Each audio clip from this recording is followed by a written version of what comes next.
نور مینگل صاحب اور اس ہال میں موجود میرے انتہائی قابل احترام بزرگوں، بھائیوں، نوجوان ساتھیوں، نواز شریف کے شاہینوں اور خواتین و حضرات، السلام علیکم۔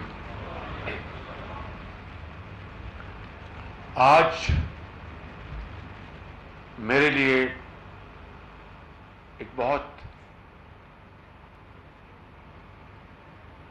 قلبی سکون اور اطمینان کا دن ہے۔ وہ اس لیے کہ جہاں تک مجھے یاد پڑتا ہے یہ شاید 1958 تھا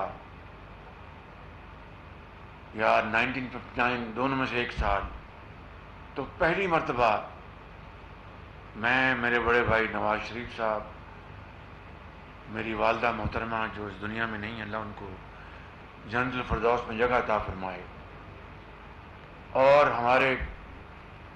میرے فیملی کے دوسرے افراد، ہم مری گئے پہلی مرتبہ۔ اس کے بعد یہ سلسلہ جاری رہا۔ پھر وہ وقت آیا کہ 12 کو آہستہ آہستہ یہاں پر ٹریفک جام ہونا شروع ہو گئی، اور پھر وہ وقت آیا کہ 12 کو ایک بہت بڑا باٹل نیک بن گیا پورے پاکستان کی ٹریفک کے لیے۔ یہ بات ذہن میں رکھنا بہت ضروری ہے کہ 12 کو سے کراچی سے جب کمرشل ٹریفک چلتی ہے تو وہ یہاں سے گزرتی ہے۔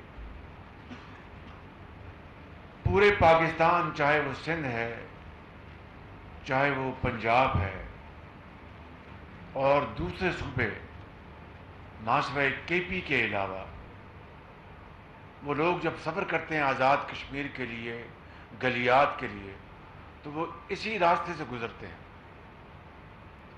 اور اب آ کر 12 کو مکمل طور پر ٹریفک یہاں پر جام ہو چکی تھی۔ میں نے خود حالیہ سالوں میں جب سفر کیا تو یہاں تو میں نے 2 گھنٹے سنا، میں کم از کم مجھے یاد ہے پونا گھنٹہ وہاں سے نکلنا محال ہوتا تھا، 1 گھنٹہ لگ جاتا تھا۔ تو یہ ہے۔ اور پھر شمال سے جب ادھر گلیات سے، آزاد کشمیر سے ٹریفک جب واپس ادھر سے گزرتی تھی تو پھر انہوں نے اسی 12 کو کے ذریعے جانا ہوتا تھا۔ تو یہ ایک ایسا وبال جان بن چکا تھا عوام کے لیے، جس کے لیے میں سمجھتا ہوں کہ جتنی جلدی اور پہلے یہ منصوبہ مکمل ہوتا بہت اچھا تھا، لیکن دیر آئے درست آئے۔ آج سے 10-12 ماہ پہلے اس منصوبے کا ہم نے سوچا، تبادلہ خیال کیا، اور سی ڈی اے کو یہ کام سونپا گیا، اور آگے یہ منصوبہ این ایل سی کے حوالے کیا گیا۔ سب سے پہلے جو مسئلہ آیا، چیلنج آیا، وہ یہاں پر زمین کی ایکوزیشن کے حوالے سے۔ اور یہ ہماری جو یونیورسٹی ہے، قائد اعظم یونیورسٹی، کہ کچھ کتنے کنال زمین تھی؟ کتنے؟ 100 ایکڑ وہ ہمیں چاہیے تھی زمین۔ یہ کوئی کمرشل پلازے نہیں بن رہے تھے، یا کوئی انڈسٹری نہیں لگ رہی تھی، یا کوئی اور دکانیں نہیں بن رہی تھی۔ یہ ہمارے ان عظیم بیٹوں اور بیٹیوں جو یونیورسٹی میں وہ پڑھتے ہیں، ہمارے وہ اساتذہ انتہائی لائق احترام، وائس چانسلر، پروفیسرز کے علاوہ پورا پاکستان کا یہ گزرگاہ ہے۔ تو اس کے لیے اگر زمین لی گئی تو بڑے، اور ان کی انشاءاللہ کوئی تعلیم کی جو ان کی جو ریکوائرمنٹس ہے، کوئی کمی نہیں آئے گی۔ بہرحال بڑی مشکل سے پھر یہ معاملہ عدالتوں میں گیا، اور عدالتوں میں یہ معاملہ اٹھایا گیا، تو لوگوں کو راستہ دینا، ان کے لیے راستہ مہیا کرنا، یہ تو عین عبادت ہے۔ اور جہاں پر مشکلات، چیلنجز آئیں تو وہاں پر بڑے دانش مندی اور صبر اور تحمل سے ہمیں ان کو ہینڈل کرنا چاہیے۔ میں آپ کو ایک بات، واقعہ سناتا ہوں۔ یہ بات ہے 1998 کی۔ میں اپنا لاہور شالمار کی طرف ہم سڑک کو دو رویہ کر رہے تھے اور اس کو ایکسپینڈ کر رہے تھے۔ انجینئرنگ یونیورسٹی سے تھوڑا آگے ایک مزار تھا، مزار۔ تو وہ بالکل وہ جو اس کی سڑک کی جو تھی، اس کا راستہ اس کے بیچ میں تھا، وہ اس کی جو الائنمنٹ تھی۔ بڑی ہم نے سوچ وچار کی۔ ناصر کھوسہ صاحب ڈپٹی کمشنر لاہور تھے اور بہت آؤٹ اسٹینڈنگ وہ ایک افسر بھی تھے اور انسان بھی بہت اعلیٰ ظرف، بڑے قابل انسان اور ایماندار اور محنتی۔ تو وہ ڈپٹی کمشنر تھے۔ تو ہم سب نے پروگرام بنایا کہ بھئی وہاں سے جناب قاضی کے تو مزار ہے، اور رات کو جو بھی ہمارے جو بعض کے بڑے ضعیف عقیدے ہوتے ہیں، بعض کے بڑے اچھے عقیدے ہوتے ہیں۔ میں خود سنی العقیدہ آدمی ہوں، میں بہت احترام کرتا ہوں ان تمام جگہوں کا، اور جو بڑے بڑے پیر اس ملک میں ان کی بسیں ہیں، ان کا ہم سب احترام کرتے ہیں۔ میں نے کہا یہ عوام کو راستہ دینا ہے، تو اس کا ہمیں کچھ کرنا۔ انہوں نے جی یہاں سے تو نہیں آپ یہ کر سکتے۔ میں نے کہا کہ ہم بڑے ادب سے بہت یعنی ایک دائرہ بنا کے ایک لیٹسٹ ٹیکنالوجی سے ہم کاٹیں گے اور بالکل گہرائی میں جا کے بڑے ادب سے اس کو مزار کو ہم وہاں پر اس جگہ لے جائیں گے بڑے ادب کے ساتھ۔ ان کے جی یہ نہیں ہوگا، یہی تو یہیں رہے گا۔ میں نے کہا کہ یہ باٹل نیک یہ قیامت تک بنی رہے گی، عوام کو ہم نے راستہ نہیں دینا، آبادی بڑھنی ہے، کاروبار بڑھنا ہے۔ ان کا جی پھر ہم نے اپنا سیاسی مشاورت، مفاہمت، میں خود اس میں انوالو ہوا، ہم نے بڑے ایکسپرٹس بلائے، بالآخر ہم نے وہ ٹائر ور جلے، لیکن بالآخر ہم نے اس کو ایک اچھے طریقے سے بڑے احترام کاٹ کے بڑے ادب کے ساتھ ہم ان کو وہاں پر ان کا دوسری جگہ ہم ان کو وہاں پر ان کا مزار بنایا، اور اس سے بھی زیادہ خوبصورت مزار بنایا۔ کہنا میں چاہتا ہوں کہ ہمیں ملکوں قوموں کی ترقی اور خوشحالی کے لیے بعض وقت مشکل فیصلے کرنے پڑتے ہیں۔ اگر وہ نہ کرتے تو آج وہ جی ٹی روڈ بلاک ہو گئی ہوتی۔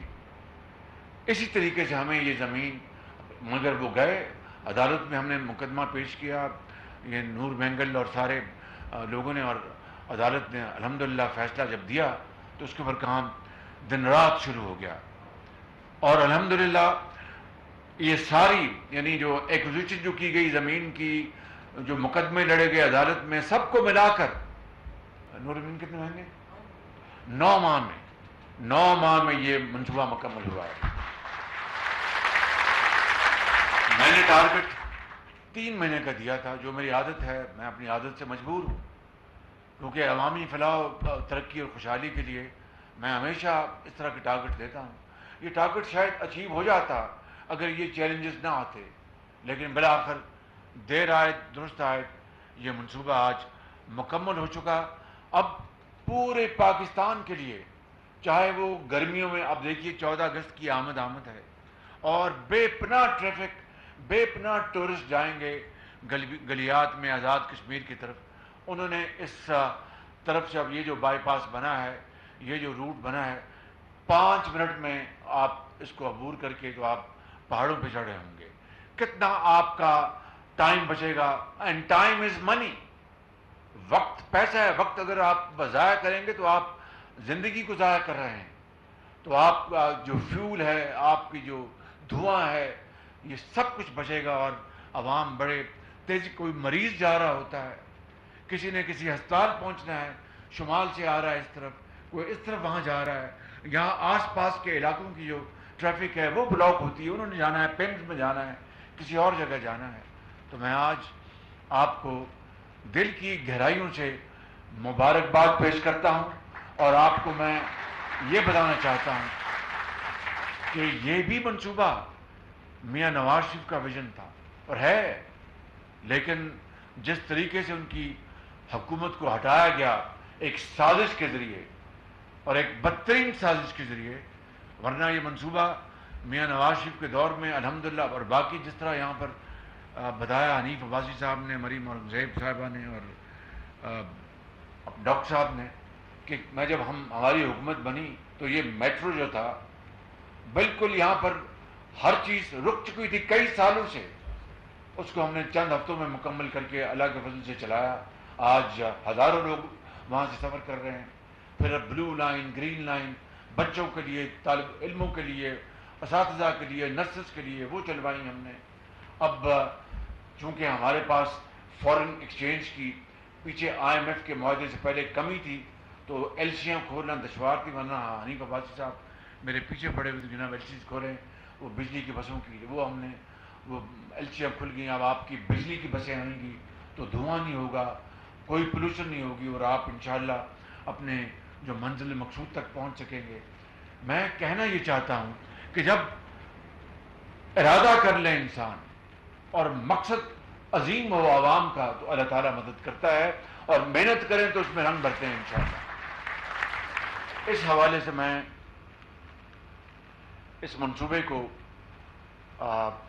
اس کی کنسیو کرنے، اس کا پلان کرنے اور اس کو مکمل کرنے میں چاہتا ہوں کہ میں اس بارے میں آپ کو بتاؤں، وگرنہ یہ ترقی کے سفر کی کہانی یعنی نامکمل رہے گی. یقیناً یہ اس کو CDA نے کنسیو کیا. اس سے پہلے نور مینگل جو میرے ساتھ اس نے جب یہ پنجاب میں آیا تھا تو اس کو میرے ساتھ ڈپٹی سیکرٹری آئے تھے، آپ ایڈیشنل سیکرٹری آئے تھے. یہ جو ہم نے آشیانہ بنایا تھا، قائد اعظم آشیانہ، اس میں ان کی بڑی کنٹریبیوشن ہے لاہور میں. اور اس طرح پھر جب ہم نے یہ فوڈ اتھارٹی بنائی اس میں اس کا بے پناہ اس نوجوان کا کام ہے، اور یہ اس کا تعلق بلوچستان سے ہے اور بڑی اس نے خدمت کی ہے عوام کی. تو انہوں نے جب یہ آئے تو انہوں نے پورا پلان کر کے اس کو آگے چلایا. اس میں NLC کو یہ کانٹریکٹ اوارڈ کیا گیا، اور NLC نے بڑی محنت کے ساتھ باوجود اس کے کہ جو اس میں مشکلات اور اس میں جو چیلنجز آئے جو میں نے آپ کو بیان کیے، اس کے لیے انہوں نے NLC نے بے پناہ مل کر کام کیا، محنت کی. میں ان کا بے حد شکر گزار ہوں، DG NLC کے میجر جنرل فرخ اور ان کی ٹیم کا. میں نور الامین مینگل اور ان کی ٹیم کا بے حد شکر گزار ہوں. میں جناب حنیف عباسی صاحب کا بے حد شکر گزار ہوں، اور خاص طور پر جو سبزہ لگا ہے یہاں پہ، میں ان کو بار بار کہتا رہا کہ مہربانی کر کے دونوں اطراف بھر دیں اور اس کو ہریالی اور اتنی خوبصورت لینڈسکیپنگ کریں جس کا حد و حساب نہیں. 70,000 انہوں نے 70,000 جی 74,000 پودے لگ گئے، لیکن ابھی بھی ناکافی ہیں. اس میں 10 لاکھ پودے لگنے چاہیے اور تناور درخت ہوں، خوبصورتی آئے. اور مجھے پورا یقین ہے کہ حنیف عباسی اس کام کے ماسٹر ہیں، وہ پوری محنت سے یہ کام کر رہے ہیں اور انشاءاللہ کریں گے. میں ڈاکٹر طارق فضل صاحب کا بہت شکر گزار ہوں. یہ بڑے کام کے کیڑے ہیں، کام کو سمجھتے ہیں اور کام کو بہت اچھی طرح جانتے ہیں. اور ان کے ساتھ پچھلے دنوں ایک بہت بڑا حادثہ ہوا، ہم سب کو بے حد افسوس ہے. اللہ تعالیٰ ان کے نوجوان بیٹے کو کروٹ کو جنت الفردوس میں جگہ عطا فرمائے، اور ان کو بطور ایک باپ کے صبر جمیل عطا فرمائے. اور کہنا بہت آسان ہے، ہونا بہت مشکل ہے، لیکن کیا کیجیے، یہ اللہ تعالیٰ کی مرضی ہے، اس کے آگے کوئی شخص دم نہیں مار سکتا. خدا ان کو ہمت اور توفیق دے، ان کے خاندان کو، کہ ان کو حوصلہ دے. تو میں گزارش کر رہا تھا کہ یہ وہ منصوبہ ہے. میں آپ اسلام آباد کی تمام جو پولیٹیکل لیڈرشپ ہے، میں ملک ابرار اور سب ساتھیوں کا، یہاں پر چودھری صاحب کے صاحبزادے بھی بیٹھے ہیں، یہاں پر ہمارے جو شیخ صاحب بھی بیٹھے ہیں، اور تمام ساتھی جو بیٹھے ہیں، میں سب کا شکر گزار ہوں کہ انہوں نے سب نے مل کر اس میں حصہ ڈالا. لیکن ابھی جو لینڈسکیپنگ جو ہے، ابھی باکو کا ڈیلیگیشن ہو کر گیا ہے، مجھے آپ نے ملوایا کیوں نہیں ان سے؟ وہ چینیوں کے ساتھ میں بزی تھا، بالکل، چینی ہمارے بہت عظیم دوست ہیں، لیکن میں 15 منٹ تو نکال سکتا تھا، تو ان کو آپ کو، لیکن ڈیزائن دے گئے ہیں آپ کو، ٹھیک. تو وہ باکو بہترین، بہت خوبصورت شہر ہے، آذربائیجان کا وہ کیپٹل ہے، تو مہربانی کر کے عباسی صاحب اس کو باکو کی طرح خوبصورت بنائیں. اور مریم اورنگزیب صاحب ماڑے تو بھی اشنے ہو نا. مریاں کی اشنے ہو اور بنا کی جلسے ہو، ٹاپاں کھائی چھوڑو تے کام کری چھوڑو. بالکل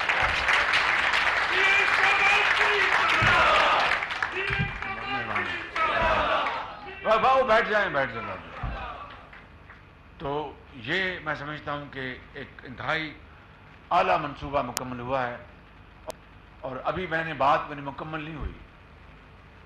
اس منصوبے کو مکمل کروانے میں جہاں پر NLC کے میجر جنرل فرق صاحب نے، ان کی ٹیم نے دن رات کام کیا، اور مجھے بتایا گیا کہ راتوں کو بھی آتے تھے، دن کو بھی آتے تھے. حنیف عباسی صاحب مجھے بتاتے رہتے تھے، میں ان کا بےحد شکر گزار. لیکن اس میں chief of the army staff general Asim Munir کا بڑا رول ہے. اگر وہ مکمل طور پر اس کو فوکس نہ کرتے اور پوری طرح اس کا پیچھا نہ کرتے، سپورٹ نہ کرتے، تو یہ کام مکمل نہیں ہونا تھا. بالکل.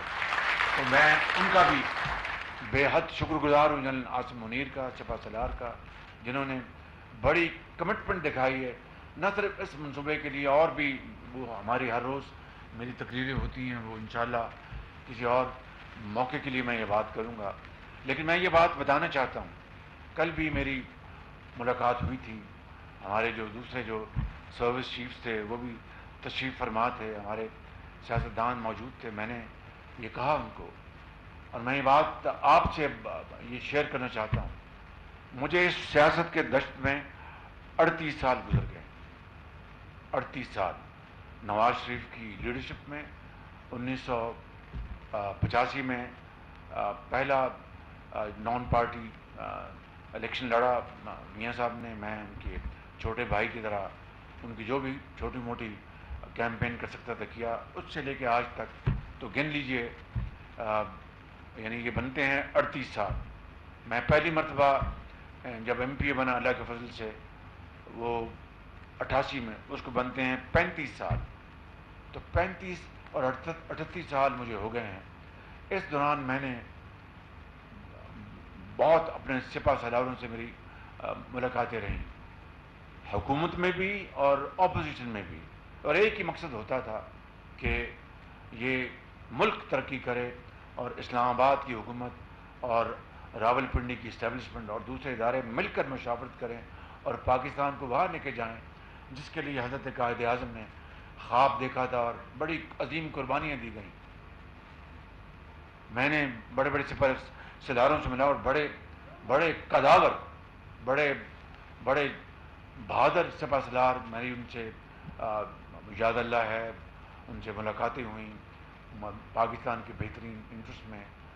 یہ میں بات کر رہا ہوں جب میں پالیٹکس میں آیا. اس سے پہلے بھی جب میں کاروبار میں تھا تو اس وقت کے سپہ سالار تھے، میری ان سے ڈائریکٹ بات تو نہیں تھی. ان کے جو نمبر 2 تھے، جب جنگ لگی 1901، تو اس زمانے میں اتفاق فاؤنڈریز میں بنتا تھا یہ دفاع کا سامان، یہ نشان جیپ کا انجن کے پارٹس بنتے تھے، ٹرائی پاڈ بنتا تھا، گرنیڈ بنتے تھے.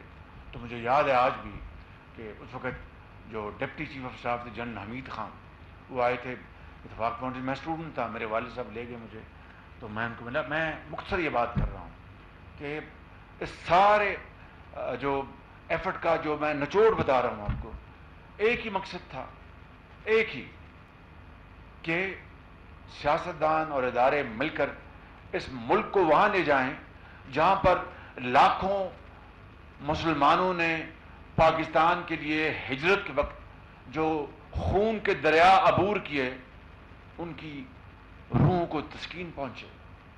اس ملک میں، اس ملک کو عظیم بنا کر، اس ملک کو عظیم بنا کر غربت، بے روزگاری کا خاتمہ کر کے، اور ہندو کی اور سامراج کی چنگل سے آزادی حاصل کر کے، تو یہ تھا مقصد، اور کوئی مقصد نہیں تھا. وگرنہ جو لوگ مجھے جو یار دوستانہ دیتے رہیں گے، یہ تو جناب بھائی تو اسٹیبلشمنٹ کا آدمی ہے، فلاں ہے، مجھے ان چیزوں سے میری صحت پر کوئی اثر نہیں پڑتا. کیوں کہ میرے اگر ذاتی مفادات لینے ہوتے تب تو بات تھی. میں آپ کو ایک مثال دیتا ہوں، چونکہ یہ مثال پبلک ہو چکی ہے، میں اس لیے دے رہا ہوں، وگرنہ میں قبر تک ایسے راز جو ہیں میرے قبر تک جائیں گے. جن مشرف کے بارے میں کہا جاتا تھا کہ یہ شہباز شریف بہت اس کے قریب تھا، تو جن مشرف اللہ اس کو غریق رحمت کرے، کیا مجھے ان کو لڈو پیڑے اور مٹھائی مل گئی؟ نواز شریف بھی جیل میں گئے، میں بھی جیل میں گیا. نواز شریف اٹک گئے، میں بھی اٹک گیا. نواز شریف لانڈی جیل گئے، میں بھی لانڈی جیل گیا. نواز شریف ان کو جلا وطن کر دیا گیا، میں بھی جلا وطن ہو گیا، میرا خاندان ہو گیا. تو میں بتانا ہی چاہتا ہوں کہ مجھے کیا ملا. ایک ہی میرے دل میں بات سمائی ہوئی تھی، یہ سمائی ہوئی ہے اور رہے گی، کہ ہمارے زمینی حقائق یہ ہیں کہ یہ قوم، دیکھیں اس غریب ملک کا ہم نے خیال کرنا ہے. لاکھوں بچے اور بچیاں یتیم ہیں اس ملک میں، جو کہ زندگی کے اندھے تپیڑے ان کا وہ کس طرح مقابلہ کرتے ہیں میں اور آپ نہیں جانتے. نہ مریم اورنگزیب سمجھتی ہے، نہ میں سمجھتا ہوں، نہ کوئی اور سمجھتا ہے. وہی سمجھتے ہیں جن کو ان مشکل حالات سے جن کا واسطہ ہے.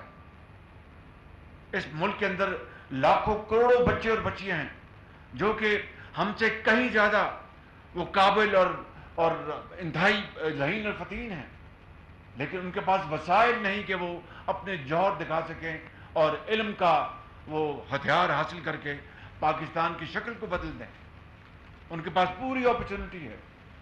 اس ملک کے اندر ہاری ہیں، تانگا بان ہیں، جن کے لیے ایک وقت کی روٹی جس کے حلال محنت کرتے ہیں وہ پوری نہیں ہوتی. اور یہاں پر وسائل کی جو بندر بانٹ ہے 75 سال سے، وہ آپ کے سامنے ہے. کس طرح میں نے آپ کو ابھی چند دن پہلے لاہور میں بتایا تھا کہ یہ جو جنگ میں حویلی بہادر شاہ میں جو چوتھا منصوبہ لگا تھا بجلی کا قدرتی گیس کے اوپر، جو نواز شریف صاحب کے دور میں 4 لگے تھے، 2 اپنا وفاق نے لگائے، 2 پنجاب نے لگائے تھے. اس کے اوپر ٹوٹل لاگت 70 ارب تھی. یہ سننے والی بات ہے. اسلام آباد اور راول پنڈی اور بھاراکو کے میرے عظیم نوجوانوں اور بزرگوں، یہ سننے والی بات ہے کہ 70 ارب تھا ٹوٹل تخمینہ، یعنی زمین سے لے کر مشینری، بلڈنگ، ہر چیز. اور وہ میں نے کانٹریکٹ ایوارڈ کر دیا. پہلی مشینری کی قسط آ گئی، پہلی ٹربائن ہمارے دور میں 2018 سے پہلے، اور اس کو 2019 میں 1250 میگا واٹ پیدا کرنے کے لیے اس نے پورا تیار ہونا تھا. ہماری نواز شریف کی حکومت گئی سازش کے ذریعے، 4 سال وہ منصوبہ بند ہو گیا. اور ہوا کیا؟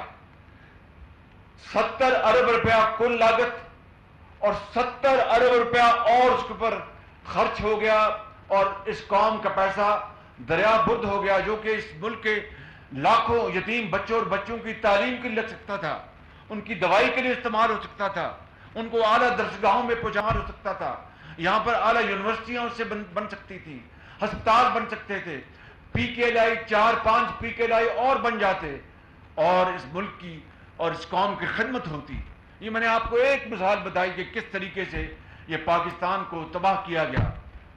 میرے بزرگوں، میرے بھائیوں، میری بہنوں، آج وقت ہے کہ ہم مل کر پاکستان کو آگے لے کر جائیں.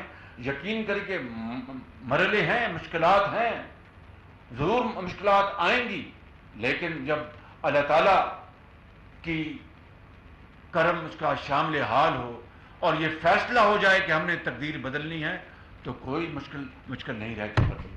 پر ملک بنتا ہے، بالکل ترقی ہوتی ہے. تو بس یہی میں نے آج اس حوالے سے بات کرنی تھی کہ ہم نے یہ فیصلہ کر لیں. فیصلہ کیا کہ ہم اس ملک کو آگے لے کے جائیں گے مل کر. ملنے سے مطلب یہ نہیں کہ ہر چیز کے اوپر ہمارا اتفاق ہو.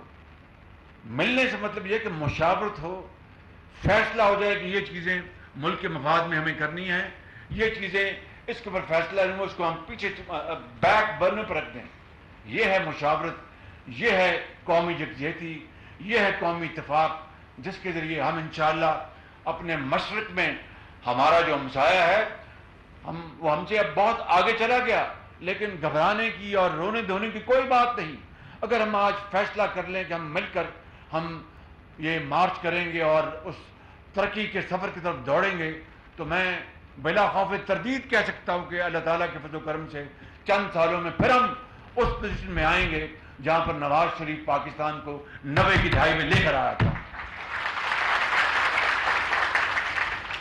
میں آخر میں آپ سب کا شکریہ ادا کرتا ہوں. بھٹ صاحب آپ تشریف لائے ہیں, اب سری پائے نہ کھائیں, آپ خدمت کریں. پاکستان زور سے, پاکستان قائد اعظم. وزیر اعظم شہباز شریف کا بارہ بائی پاس منصوبے کی افتتاحی تقریب سے خطاب. انہوں نے کہا کہ ملک کی تعمیر و ترقی کے لیے مشکل فیصلے کرنے پڑتے ہیں. بارہ بائی پاس کو